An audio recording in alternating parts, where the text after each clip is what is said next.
you can even watch back. Giving players all the props or put them on blast. We don't give no hot takes, only talk facts. We're giving all our devotion, riding high on this wave of emotion. Going all out, yeah, cause this is our time. No, ain't no stopping us till we reach the finish line. All in, we came here to win. We're gonna give everything. S-I-C-K on the run. S-I-C-K, sick, sick. On fire, we're ready to fight. We'll bring the house down tonight. S-I-C-K on the run. S-I-C-K, sick, sick.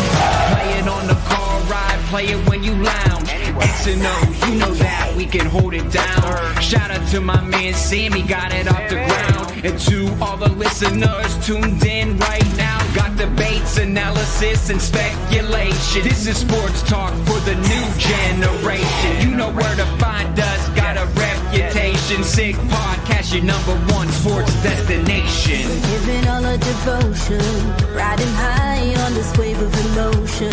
Going all out, yeah, cause this is our time. No, ain't no stopping us till we reach the finish line. All in, we came here to win. We're gonna give everything. S-I-C-K on the run.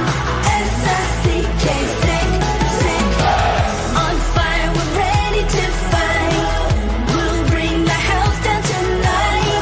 S-I-C-K on the run. S-I-C-K, sick, sick. S-I-C-K is the sickest podcast. Tune in for the audio, or you can even watch back. Giving players all the props or put them on blast. We don't give no hot takes, only talk back. S-I-C-K, S-I-C-K, S-I-C-K, S-I-C-K, S-I-C-K, S-I-C-K, S-I-C-K. all in, we came here to win. We're gonna give everything. S-I-C-K on the run. S-I-C-K, sick, sick. S-I-C-K, it's the sickest podcast. Tune in for the audio, or you can even watch back. Giving players all the props or put them on blast. We don't give no hot takes, only talk facts. We're giving all our devotion, riding high on this wave of emotion. Going all out, yeah, cause this is our time. No, ain't no stopping us till we reach the finish line. All in, we came here to win. We're gonna give everything. S-I-C-K on the run. S-I-C-K, sick, sick. On fire, we're ready to fight. We'll bring the house down tonight. S-I-C-K on the run. S-I-C-K, sick, sick. Play it on the car ride, play it when you lounge. X and O, you know that we can hold it down. Shout out to my man Sammy, got it off the ground. And to all the listeners tuned in right now, got debates, analysis, and speculation. This is sports talk for the new generation. You know where to find us, got a reputation. Sick podcast, your #1 sports destination. Giving all our devotion, riding high on this wave of emotion. Going all out, yeah, cause this is our time. No, ain't no stopping us till we reach the finish line. All in, we came here to win. We're gonna give everything. S-I-C-K on the run. S-I-C-K, sick, sick. On fire, we're ready to fight. We'll bring the house down tonight. S-I-C-K on the run. S-I-C-K, sick, sick. S-I-C-K, it's the sickest podcast. Tune in for the audio, or you can even watch back. Giving players all the props or put them on blast. We don't give no hot takes, only talk back. S-I-C-K, S-I-C-K, S-I-C-K, S-I-C-K, S-I-C-K, S-I-C-K. Turn up your volume. Because you're about to listen to The Sick Podcast. The Eye Test with Pierre, McGuire, and Jimmy Murphy. The Stanley Cup winning Colorado Avalanche And after 22 years, Raymond Mark! The sickest NHL podcast. It's gonna be sick. Welcome to another edition of the Eye Test here on the Sick Podcast Network. He is Pierre McGuire. I'm Jimmy Murphy, and it is On Campus Friday here on the Eye Test. We're going to get right into it, and then we'll talk a little something else, some other hockey items after. Let's welcome on our guest right now from Hobart College, head coach Mark Taylor, joining us here on the Eye Test. Coach, how you doing? Doing great. Still got the skates on from practice, so I'm in game mode. Oh, wait a second. It's in the morning. Don't you guys have school? Yeah, no school right now. Those guys are living school life. Morning practice, then to the local diner. They're loving it right now. That's great. Oh, that's good. That's good stuff. Coach, how was the holiday break for you? Did you get a break at all? Or? Well, hockey world, there's not much of a break in the holidays, right? No, but you get it in. You make it done. I mean, family time, you got to get it in. Good stuff. I know you were down in the New York area last weekend, Coach, and there was a real good turnout from the Hobart alum. Can you talk about the alumni participation with your program, especially after the last 2 years and national championships?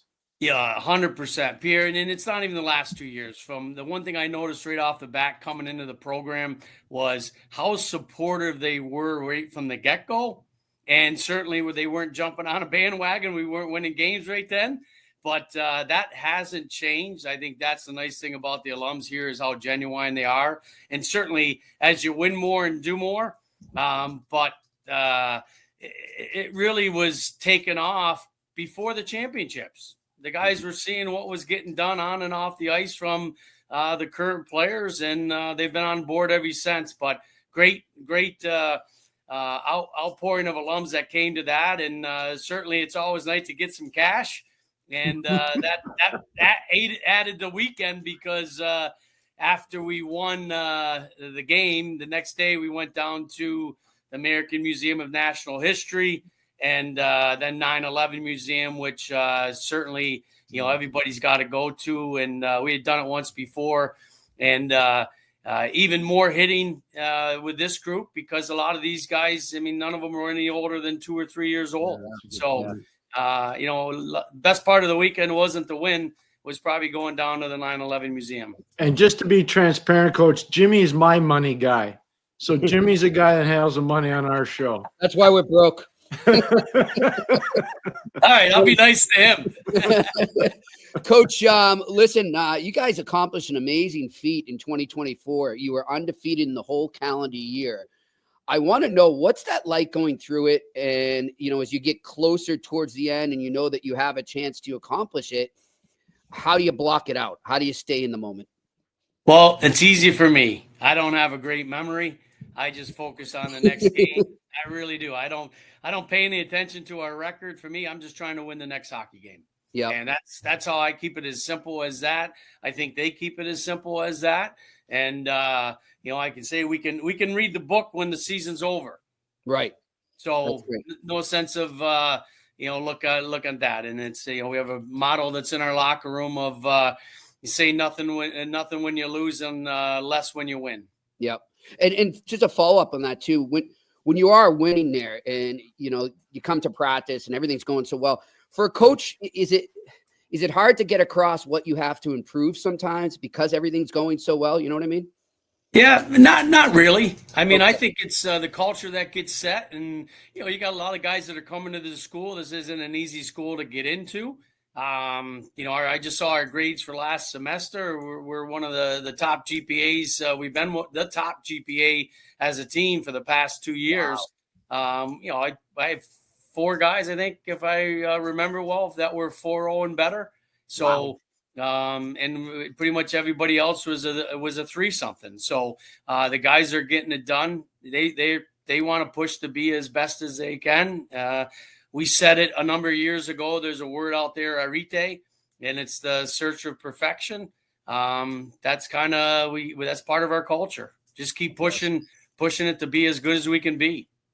Nice. What you've done is amazing when I consider where the players are that are ending up on the Hobart campus in Geneva, New York. How have you managed to bring in these players from all over the world? It's just amazing to see what you've been able to do without athletic scholarships. Yeah, it's work. It's to me, you just work hard. You get out there and you dig. I mean, I learned that up through my years as an assistant coach in college. You know what that's like, Pierre. It's the guys that work hard. And fortunately, I got a good product in Hobart College and the education and the campus. It wants international kids. It wants a diverse campus, so that aids in the effort. But for me, I had the experience to play over in Europe. I think it makes for a great locker room to have guys from all over the world coming together. I think it just helps, cement things a little bit tighter in the room. Jimmy, one thing too, coach does a real good job bringing his guys over to Europe and playing, at different times of the year. And can you talk about that, Mark? Because I think that goes a long way towards getting where you want your program to be. Yeah, 100%. I mean, every kid wants to play as far as he can play. And that's the ultimate goal. It's not, hey, I got to this level. It's did you maximize your full potential to get as far as you can be? And, I took that philosophy from Jean Rattel. He's like, if a guy's best is Division III, then he's been his best. If a guy's best is National Hockey League, then he's been his best. What's the difference there? Certainly at different levels, but maybe there's a capability difference from the get-go. So going over to Europe here, for me, it's threefold. For one, it's an awesome experience as teammates. They'll be 45, 50 years old later on, hooking up, talking about what a great time they had in Switzerland and skiing the French Alps. The other side of it is it shows them the level of hockey they can play over there, so it gives them a bar to go after. And we do some cultural things. Everybody reads about the concentration camps in high school, but when you step foot in Dachau, it's a real punch in the gut and a slap in the head to say, this was some pretty real bad stuff. Yeah, we actually we got back a couple. It's almost 2 months now, Pierre. It's crazy. We were at the Friendship 4 over in Belfast, Coach. Pierre and I did some broadcasts over there, and we got to talk to a lot of the players and coaches. And one of the common themes was just how much they bonded on that trip. And I talked to a couple players saying, I never really knew much about my teammate here. Now I feel like we're best buddies, like we're really, truly brothers. So do you see that bond going on a lot amongst the players when you're there?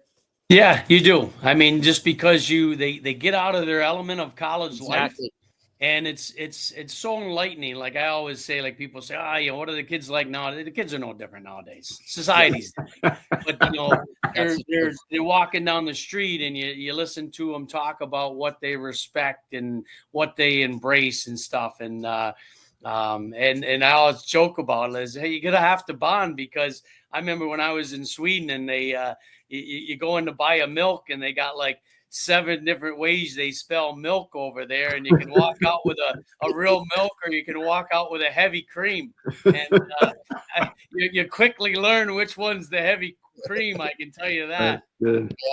Yeah, the heavy cream in Belfast was dark. And Coach, I just want to know for our listener out there, how did you get your start in coaching? How did that come about? Well, Barry Smith and Brian McCutcheon got me over to Sweden to play after college. And then while I was over there, Brian kind of planted the seed a little bit of, hey, what are you going to do when the hockey's over? And there was an opening with Bill Beanie at Middlebury, and Brian said, look, that's a great coach. He's really respected. You learn a ton. And I got hooked up with Bill, and that's where it all started. He's probably my number one mentor, and certainly a great friend. But it was Middlebury, and then from there to Brown, Vermont, back with Kutcher and Cornell, and then Lowell. And then at that point at Lowell, it was like, Ron Hainsey was my last recruiting class. And I was like, all right, we checked the box with pretty much every round in the NHL draft, and had guys that made the Olympic teams on both countries. And I said, now it's time to become a head coach. Nice. Do you ever think the day is there where you could call up the people at Cornell, because you do have that relationship, and I think you got a great relationship with the people at Clarkson and St. Lawrence as well, that Hobart could go play a game there, one of those places? You know what? It's I know where the levels are and how good you are. I mean, certainly you can play with other teams. If those teams aren't going to want that because it doesn't do much good for them. And it'd be fun if that would happen for our guys, but we would have more benefit than they would. No, I understand that. But Jimmy, just so our viewers, especially Canadian viewers, back in the day when Mark and I first were playing and then coaching, Bowdoin used to play BU all the time. Norwich used to play UVM all the time. Middlebury used to play UVM all the time. Sometimes they play Dartmouth. So this was not a foreign concept. Potsdam could end up playing Clarkson or St. Lawrence. Like this, back in the day, that would happen. And I would like to see, because I know how good Hobart is. I'd love to see, and it would be amazing for both schools, I think, do a thing where Hobart plays Cornell or Hobart plays Colgate. I'm just telling you, I think it'd be great for college hockey, and it would show people where the levels are. Yeah. And I wouldn't disagree. It'd certainly be great for us because, my players are aspiring to achieve some of the same things as the Division I guys are. And now you're seeing with the new rule change, like two of my players from last year playing Division I. Yeah. And I'm all about that. People ask, how you feel about that now that D3 guys can transfer right up immediately to Division I. To me, it was no different. When I was at Lowell or Cornell, you had guys that were drafted, or you knew Ron Haynes. We knew we were going to have him for 1 or 2 years. Yeah. So for me, if you're a coach, you're supposed to be in it to help your players get to the next level, to take their game as far as they can. So if I got a guy here that has a chance to go up in the hockey world, God bless him. Go after him. I mean, you don't want to lose him. My old boss used to say, one hand's on your backside belt and the other one's on your shoulder pushing you forward because you don't want to lose you, but you got to push you forward. So you're right, Pierre. Pierre, I think a lot of it might have to do with all the NCAA bid. Oh, it does. I think that's the tough part for Division I's to waste a number of games. Back when you and I played, I don't know how much that was a factor in terms of, the game count and, you need those. Yeah. Jimmy, I'll tell you, when I was at Babson, and I think Mark was at Middlebury then, I could be wrong, but I think you were, we played RPI and beat them at RPI. And we played Harvard at Harvard and beat them at Harvard. It wasn't a foreign concept and Hobart can play. I can tell you right now, Hobart could play with most division. Doesn't mean they're going to beat them, but they could play with most Division I teams. Like I said, doesn't mean they're going to beat them, but they could play with them. Yeah. Yeah, for sure. Well, we just saw Pierre. Look, last week we had the UNLV club hockey coach on after they beat the University of Denver. Denver at Denver. Like, wow. That is something. Now, we know Denver was missing a few guys and their coach, but still, they did it. So good for them. Coach, another thing, you brought up the transfer portal there. I also want to ask you, what do you think the effect of the new CHL NCAA agreement will have on Division III hockey? And could you benefit from it? No, Division III hockey in 3 years is going to be lower in Division I hockey caliber if guys do it right. I mean, there's going to be a huge push down. No different than COVID. When COVID hit, you had guys that before COVID in the NAL or BC that were legitimate Division I players. They didn't have any place to go. Right. So they go to the next best thing. They go to the next avenue. It's no different than the National Hockey League. If you're really good in American Hockey League and you're a goalie and the team that's drafted you has two real good ones, you're going to stay in American Hockey League. Yeah. And so you just added, I think, 70-some CHL teams. Last thing I heard, there was like 70-something plus guys already committed out of the CHL for Division I. That's 70-some spots that, aren't there for guys in the BC, the AJ, the NA, the USHL. And so that's just going to make, the next tier that much better. I agree. And we're seeing it, Yeah, I totally agree with that. I think that's so well said. It's spot on. My biggest fear, and I know you have to dabble in it, are the prep school players, and how relevant will prep school hockey be going forward? Well, I think prep school hockey is it's already made that switch in my mind, in the sense that prep school, if you're a good enough player, like I find it with us, Pierre, when I, probably up until like 10 years ago, I recruited prep school heavy to get kids right from prep school to here. Yep. Now I'm not even thinking that.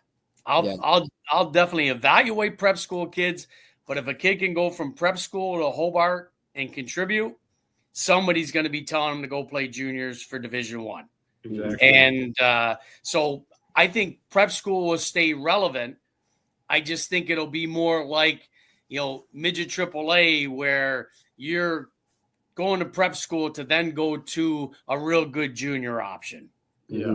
It's just going to make it a little bit younger. It'll be few guys are going to be going from Avon straight to BU. Yeah, no, but Jimmy, that's a really good point, because this is what we've been talking about on the eye test for a while now. These kids, they're very few 18-year-olds that can play college hockey. Yeah. And so you're going to just see, I agree with a coach that prep school is going to be younger, like midget AAA is in Canada, but it's not, the spin-off's going to be, you're going to have to go play junior, and you're going to have to maybe go for 2 years. That's just how it's going to be. It's going to change. And that's not a bad thing. Like I go through this a lot of times with parents. It's and trying to get I tell the kids, this is how you have to look at it. You're competing against your older self. We've all heard the Atlantic that does a letter to my younger self. It's kind of the opposite. If you're a real good player at prep school, you're competing against yourself after 2 years of juniors and 100+ hockey games. Yeah, you're just going to be better. So it's not, you shouldn't take that as a negative to yourself, just the reality of it. And the flip side that I tell parents is if you go about the process the right way with your ego in check, your kid can come out of it way better. Like my guys are coming in here 19, 20, 21 years old. I got how many 4.0s? I got a bunch of, 3.8s, 3.9s, 3.7s. Awesome. I remember sitting down with the admissions director at the time when I took over the program, and I said, I'm going to be going after junior players, and this is the reason why. And I had to show her Cornell's roster and Harvard's roster and say it's not going to be an academic issue, because these guys are going to be coming in and a little bit more mature. Hopefully, they will be, because junior, you got to mature in juniors. It's not a prep school where you're paying the bill. You're going to juniors. If you're not doing the right things off the ice as much as on the ice, that's a good point. Shipping you to Kenai River, Alaska. No, but he's right though. He's 100% right. I agree with that. For sure. And I always say the most important thing to do well in college is have the right focus that you want to do well, but also being mature. And the other thing is I have a couple of juniors. I always remember two of my guys that were crushing it academically. Both of them hadn't been in school for 2 years. They came in and both of them were petrified of doing well because they haven't been in school. Right. They were 2 top performers all 4 years. Wow. And I always said sometimes the best recipe, just like making a team, you come into camp and you're worried about making the team, you usually put down your best effort. Yeah. You come into college, and if you're worried about doing well, you put down your best effort, and then you realize, what, all I have to do is go to class and work hard, and I'm going to be all right. That's awesome. Well said. Stuff. Coach, listen, we appreciate you taking the time and joining us Oh, today. I'm not done yet. Hold on. Okay. Good. I'm not done yet. My bad. No, I want to celebrate where Coach is from and all the experiences and people that he played for, because I know where he's from. I know how he got to where he is, and it should be celebrated. And, Mark, there's so much good that comes out of the North Country. I think you would agree. I would agree. I love this. It's what I am. I know it is. And I want other kids to see this and other coaches to see and say, you know what? If Mark Taylor can do it or Pierre McGuire can do it, I can do it. I can do it. So, I know, but tell the people out there, you were at Canton ATC. How did everything come together for you as a player? What happened? You know what, Pierre? I've always said it. Maybe I was an easy kid to coach, but I never played for a coach I didn't have just a ton of respect for. That isn't part of me today. I had a high school coach that was a math teacher. He was a great human. He was a great math teacher more than he was a great coach. But what I learned from Jet Reynolds was awesome. He used to pick us up in his pickup truck before a 5 a.m. practice. We'd all jump in. He'd go through the neighborhood, grab us. We'd jump in the back of his pickup truck. That's illegal. In arena. But he actually cut a hole in his box of his truck to put the heat in. Because in Canton, New York, right now it's about -20. Oh, and then, I was blessed to play for Terry Martin at Canton. by the way, sorry to cut you off, Coach Jimmy. Just so you know, Terry Martin is a living legend in the North Country. He built that program at Canton ATC. Coached so many good players. Sorry, just wanted to make sure we gave him the rate of play. Division I guys, pretty much everybody. That was junior college back in the day. Back then, that was a little bit. I didn't even know about playing junior tier 2. The route was, guys ahead of me like Jay Flanagan and stuff. They went to Canton, so I'll go to Canton.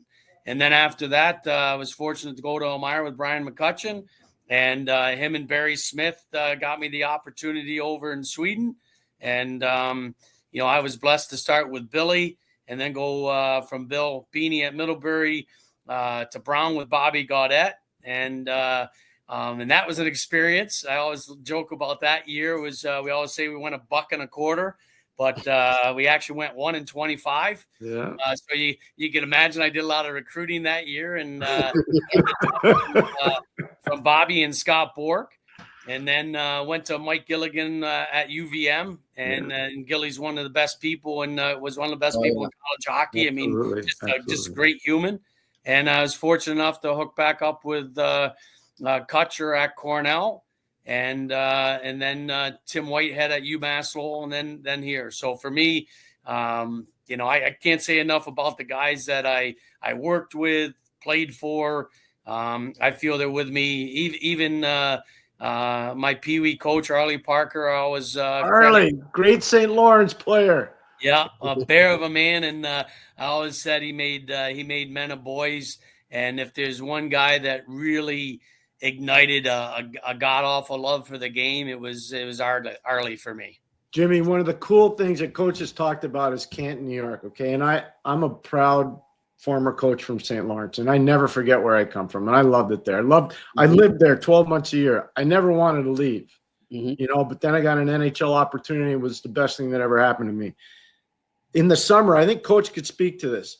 You go back to Canton, New York in the summer, you would be shocked at how many hockey people are there in the summer and just how much fun it is to be in that small little community. Do you agree with me, Mark? I do. Yeah. I love small communities because I'm from one. Yeah. The town that I lived in Sweden was a small little town, and you really get to know the people and the whole culture of the place. Nice. Hey, where's Gilligan right now, guys? Yeah, he's still up in Vermont. But I think he's retired. He's kind of does some consulting, I think, for the women's program, if I'm not mistaken. I think he does a lot for the women at the national level. Yeah. He and Ben Smith are really tight. Yeah. And I know Ben's out of it, but I think Mike still does some consulting, but he's in Vermont. I know that. Mike gives a lot back to the game. Oh, my gosh. Unbelievable. He does. Just like you do.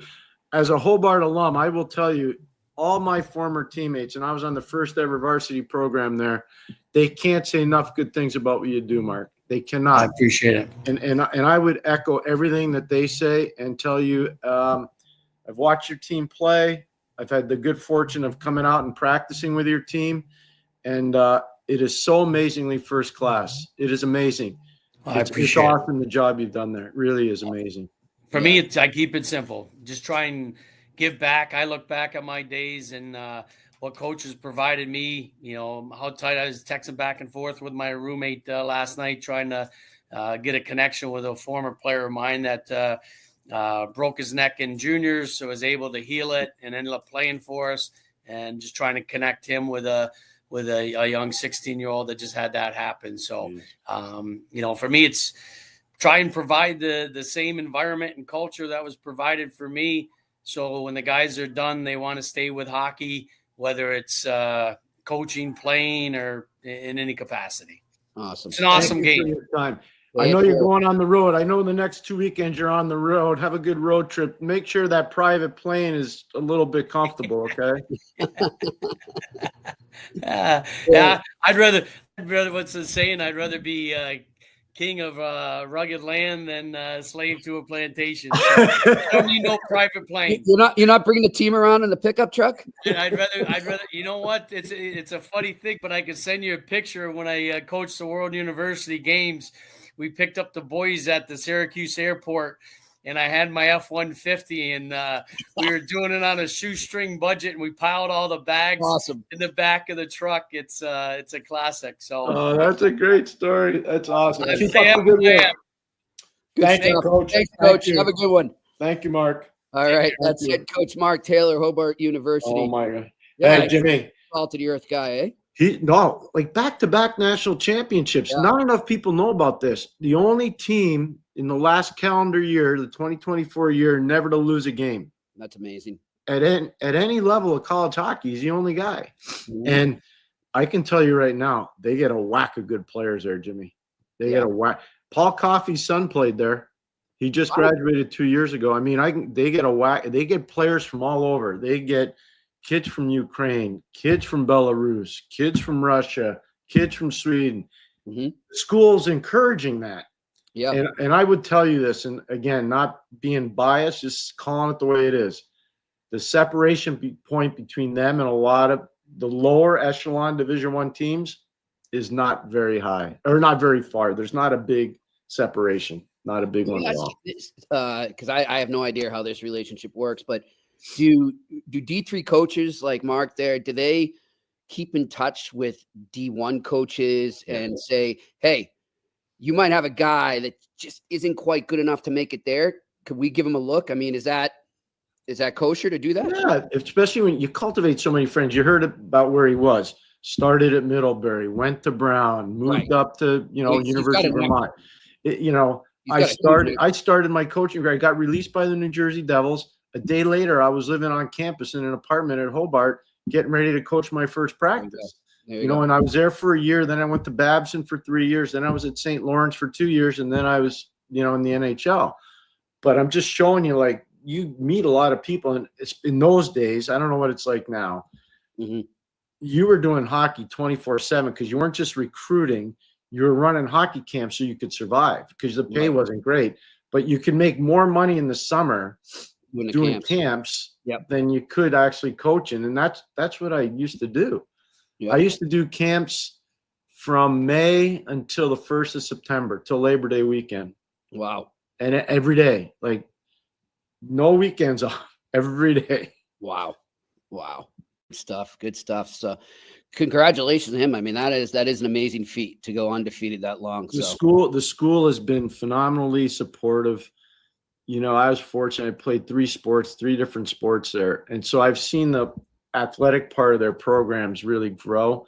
President Mark Guerin's done an amazing job there too. He's been very supportive of the hockey program.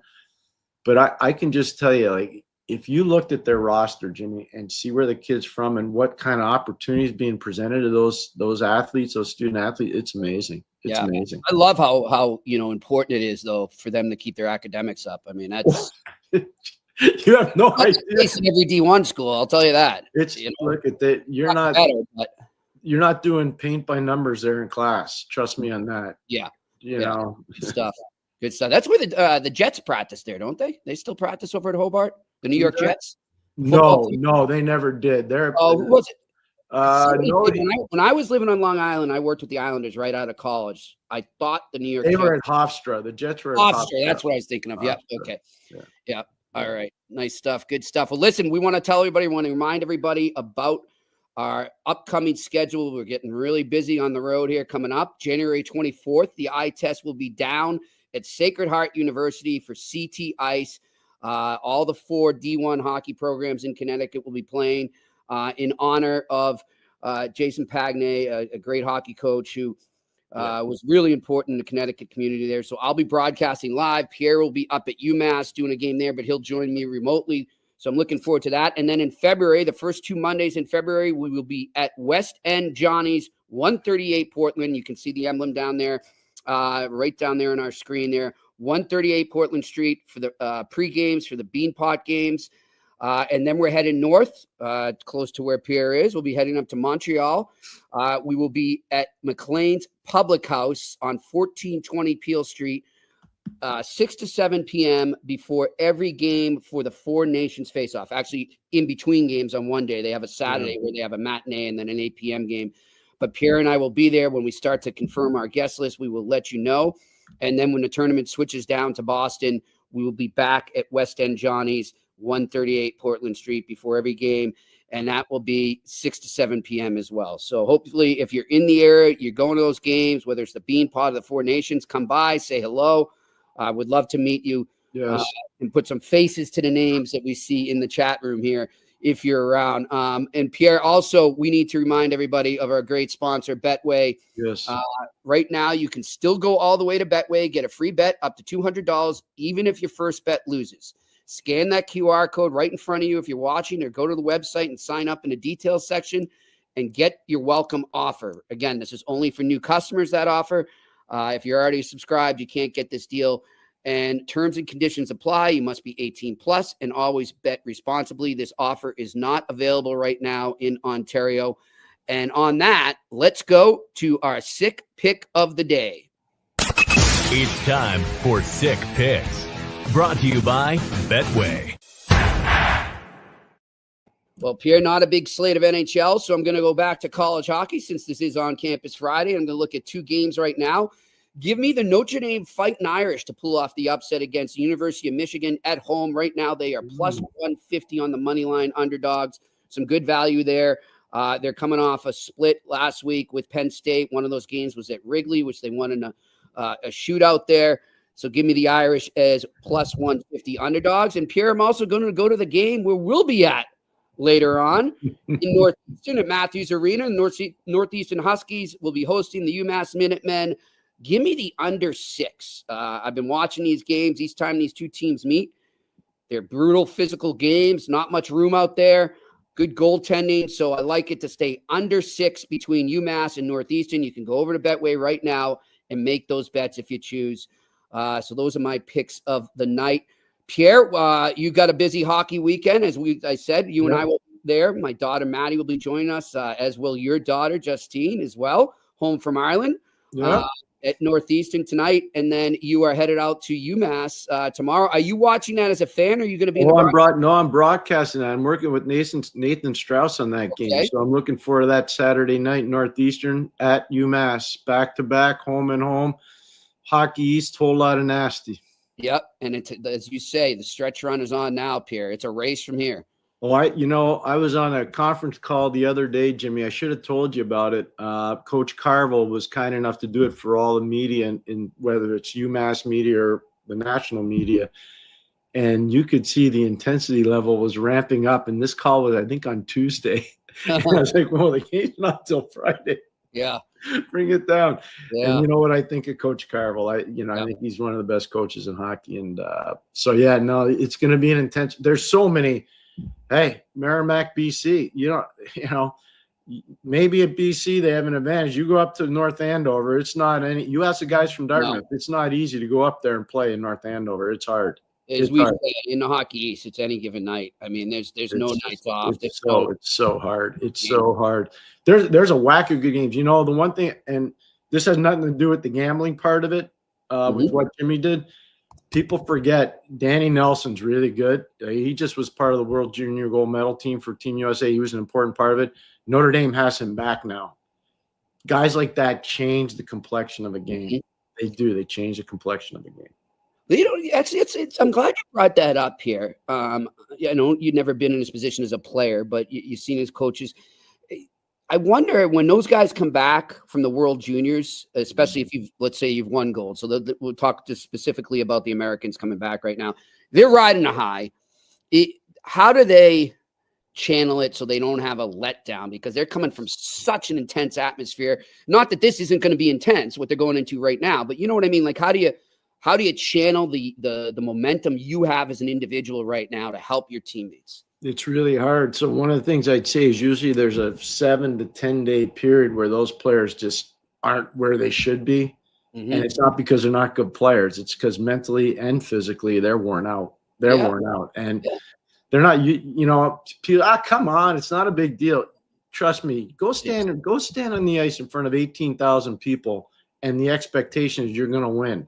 There's more to it than just a physical exercise. It's a mental exercise too. And if you're an NHL player, you're used to that. But when you're a kid and 17, 18, 19-year-old kid, you're not used to that. College, like I've been in games this year where Northeastern's played, like at Denver, there's 10,000 people. At BC, there's 9,000 people. At Quinnipiac, there's 4,500. Like I've seen huge crowds. That's not 18,000 people on foreign soil giving you poop the whole game. No, it's a way different deal. So these guys get worn out physically and mentally. It usually takes 7 to 10 days, sometimes a little longer, honestly. Yeah. I mean, that's kind of the equivalent. I mean, maybe I'm exaggerating here, but that's kind of the equivalent of playing like a playoffs for an NHLer in the middle of the season. And then, we're going to throw you right back into the regular season here. And you're like, whoa. I was just up here. Oh, yeah. Well, and you made the point before that I thought was good. We've talked about it a lot because we're on campus Friday now. Yep. Hockey East is savage. Yeah.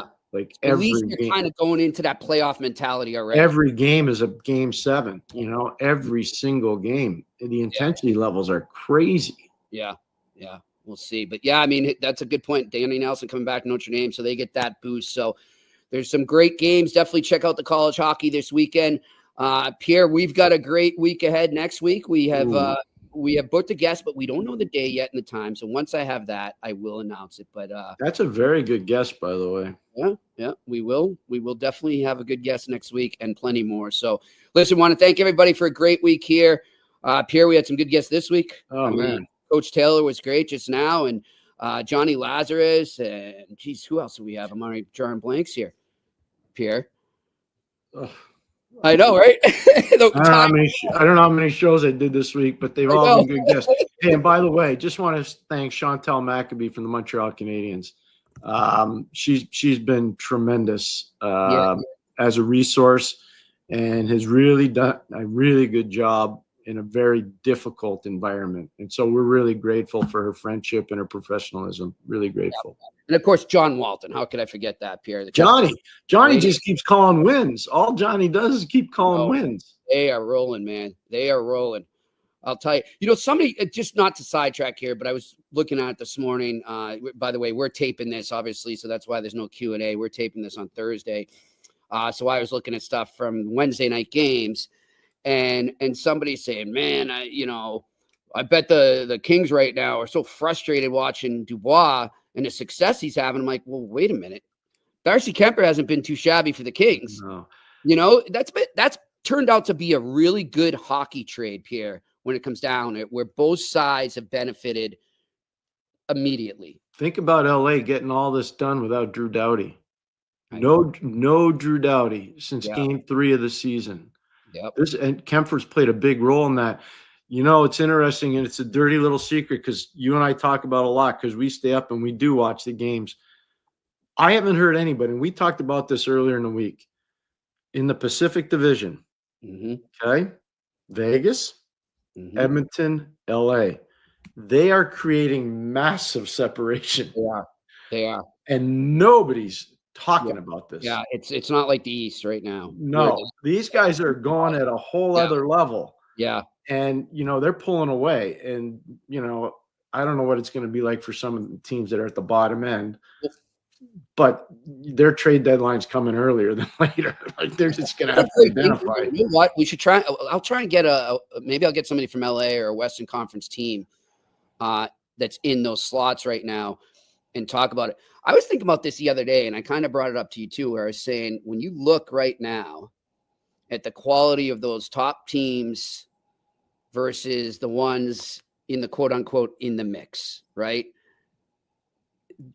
There's a lot of disparity right now, like in the level of play. Like I was watching Detroit, Ottawa, and I texted and I said, this is sloppy. I mean, it's great. It's exciting. They're going back and forth, and these teams have a chance to make the playoffs, but they're not playing at the same level that a Toronto or a Washington are playing at right now. Not right now. They're not. Doesn't mean they won't, but right now they're not. Yeah. No, I would agree. The team to still watch, Minnesota sleeper. Minnesota's dangerous. They play Colorado. We're doing this as a taping, but they play Colorado Thursday night at home. It's a back-to-back for Colorado. Colorado got beat Wednesday night by Chicago 3-1. Yeah. Oops on me. That's going to be an interesting one to watch. Yep. And, we do this thing, Jimmy and I talk about a lot of different stats. We don't like to bore you with stats, but the Winnipeg Jets in the Central Division on a special teams quotient are at 111. They're at 111. So if you're a legitimate team, when you add your penalty kill percentage and your power play percentage and you get to 105 or higher, you're a playoff team and you got a legitimate chance to win. If you're above 105, they're at 111. Yep. Like, they got a legitimate chance. Winnipeg, I don't think they're getting enough love. I know they did at the beginning of the year. This Kyle Connor's something else. Yeah. Josh Morrissey's something else. Yep. Like, I know I know it's not sexy. I get it. I know it's a long year. I get it, but they're good. Yeah. I think Hellebuck's good, man. I'll tell you what. I think a whiteout in the playoffs is always sexy, Pierre. So give me those Jets to go deep. I would love it. I did a whiteout Vegas versus Winnipeg. Vegas is first Vegas year in the league. Right? Their first year, yeah, they went to the final. And I did those games, and it brought me back, back to when I was coaching in the league and what it was like. The old Winnipeg Arena was an awesome place to coach a game or play a game or go to a game because people were on you. Yeah. They were right on you. And the ice was good. The ice was really good there. It was fast. So, yeah, no, Winnipeg's a very undervalued marketplace. It really is for hockey. Yep. And we're glad our good friend Dan Robinson is doing the play-by-play out there. He does a great job. Good. He does a great job. Danny's good. Well, listen, we want all of you out there to have a wonderful weekend. Thanks to our production crew up in Montreal. Yep. Thanks to all our guests we had this week. And Pierre, you have a great weekend. I will see you later at Northeastern. Looking forward to that. Yep. But until Monday, this has been another edition of the Eye Test on the Sick Podcast Network. And that's a wrap. Hope you don't miss us too much until next time. Follow the Eye Test with Pierre McGuire and Jimmy Murphy on YouTube, Facebook, Google Play, and Apple Podcasts.